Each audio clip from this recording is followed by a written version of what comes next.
Have you ever judged someone by the clothes they wore, the car they drove, or the neighborhood they lived in? Sometimes, the strongest person in the room is the one nobody notices. And sometimes, one act of kindness can change hearts that pride never could. This is the story of a wealthy family, a proud teenage martial arts champion, and a quiet single father whose past was far more extraordinary than anyone could imagine. Stay with me, because the ending proves that true strength is never about winning a fight. Before we begin, welcome to Spread Kindness. If you enjoy emotional stories that remind us of the power of compassion, please subscribe, like this video, and leave a comment telling us where you're watching from. Your support helps us share more inspiring stories with people around the world. Marcus Johnson had lived on Maple Street for just over a year. He was a single father raising his 12-year-old son, Ethan, after losing his wife to illness several years earlier. Marcus drove an old pickup truck, worked long hours as a security consultant, and spent every free moment helping Ethan with homework, coaching his baseball games, and teaching him to respect everyone. Most neighbors thought Marcus lived a simple life. They didn't know much about him, and he preferred it that way. Next door lived Richard Collins, a wealthy businessman known for showing off his expensive cars and giant house. Richard often reminded everyone that success was measured by money. His 16-year-old son, Tyler, had earned a black belt in karate and loved reminding everyone about it. Tyler had become popular online by posting videos of himself defeating training partners. Praise filled his comments every day, and slowly, confidence turned into arrogance. One Saturday afternoon, several neighbors gathered for a community barbecue. Children played basketball while adults laughed and shared food. Ethan joined the younger kids, but Tyler walked onto the court with a smirk. "This court belongs to real athletes," Tyler said loudly. "Little kids should move." Ethan quietly picked up the basketball and stepped aside. Marcus noticed what happened but simply walked over and placed a hand on his son's shoulder. "It's okay," Marcus said gently. "Respect always wins in the end." Richard laughed from across the yard.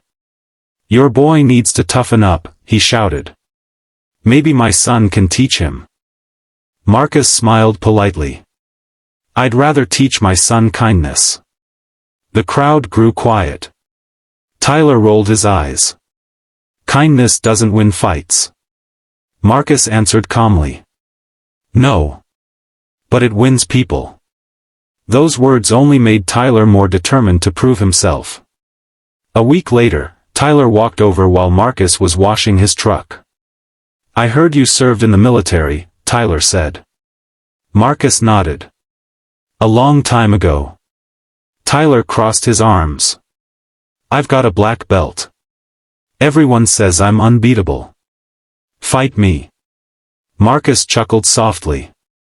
"I'm not interested." "What? Afraid?" Marcus shook his head.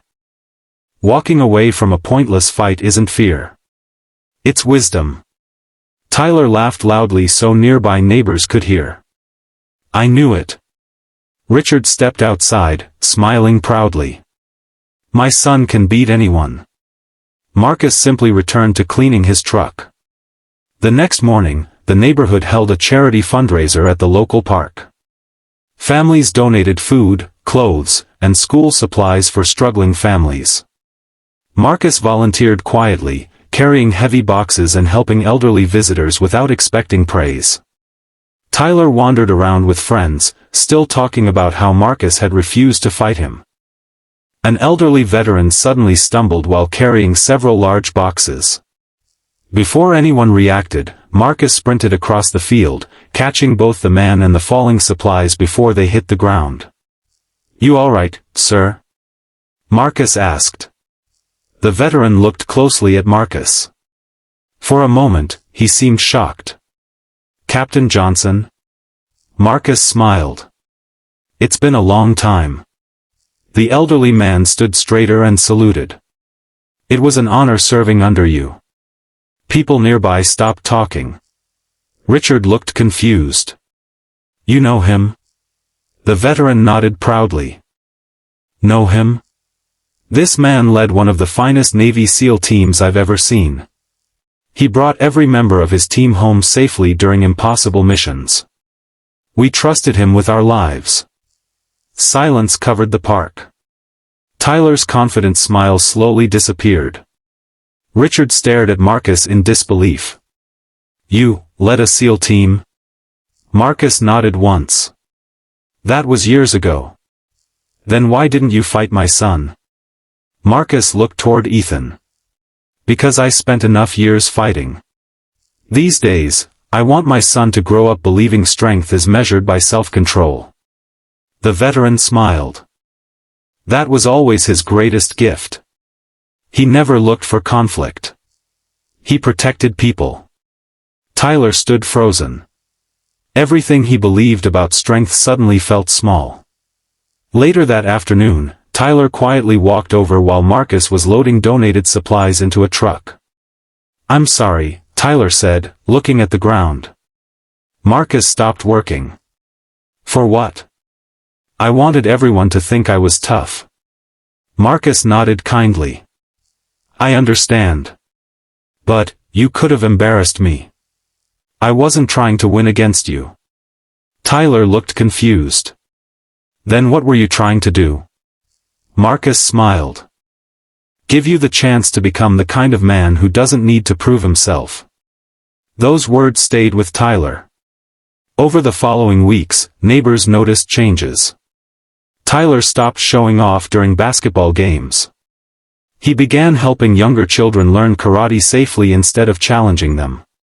When a new family moved into the neighborhood, Tyler was the first person to carry their furniture inside. Richard watched his son becoming more respectful every day. One evening, Richard knocked on Marcus's front door. I owe you an apology, he admitted. I judged you because you didn't look successful. Marcus smiled. Happens more often than you'd think. Richard lowered his head. I spent years teaching my son to win. You taught him something much greater. Marcus glanced toward Ethan and Tyler, who were laughing together while shooting basketballs in the driveway. They're teaching each other now. Months later, the neighborhood organized another charity event. This time, Tyler volunteered from sunrise until sunset. He encouraged friends to donate food and school supplies instead of showing off trophies. When someone praised his martial arts skills, Tyler simply smiled. My neighbor taught me that the strongest people don't look for fights. They look for chances to help. Marcus overheard those words but said nothing. He simply smiled. That evening, as the sun disappeared behind the trees, children played together while families shared dinner. There were no arguments. No challenges. Only laughter. Ethan looked at his father. Dad, were you really a hero? Marcus thought for a moment. I tried to protect people. Aren't heroes supposed to fight? Marcus wrapped an arm around his son. The best heroes fight only when there's no other choice.